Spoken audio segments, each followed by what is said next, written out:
How much time do you spend in your garden? Are you always finding something more to plant or something else to do? And even after all of that, it's just not quite finished yet?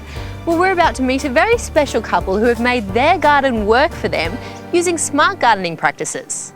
Judy and Ian Wintle have spent years creating a subtropical paradise on a half-hectare block at Bayside Birkdale. They started with a few fruit trees and now tend an orchard of about 60. Their work attracts all sorts of interest when they unlock their gates to the Australian Open Garden Scheme each November. But it hasn't always been an easy labour of love. We came across a few problems, mainly water from the land higher than us above, and then we had to think about drainage, because many a time all our soil was washed away after a storm, and then we had to go back and redo the gardens. What about the Queensland climate? Has it been kind to you? Or I know we've been through droughts. We've been through many droughts here, but we've survived, and often we've lost plants, and then we learn by that and then plant more suitable types of plants.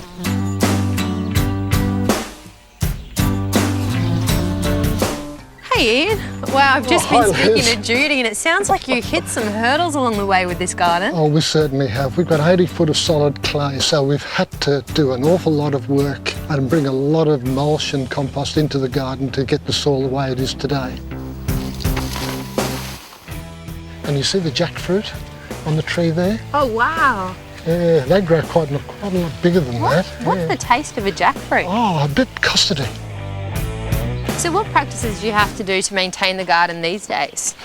Well, we have to be smart gardeners. With all the drought that we've been through for the last 8 years, we have to be smart with the use of water, with composting and with mulching. They're the three most important things in the garden.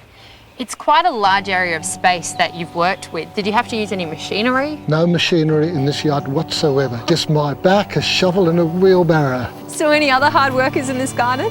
Lots, millions of other hard workers. We've got 2 native beehives which pollinate all the fruit trees, and we've got hundreds of thousands of composting worms which eat all the vegetable matter from the garden. 7 tanks almost guarantee a continuous supply of water should there be another dry spell like last year when it didn't rain here for about 7 months. Bales of sugarcane mulch are spread on the garden twice a year, which improves water retention. So do you enjoy eating the fruit from the garden? Yes, we love the tropical fruit.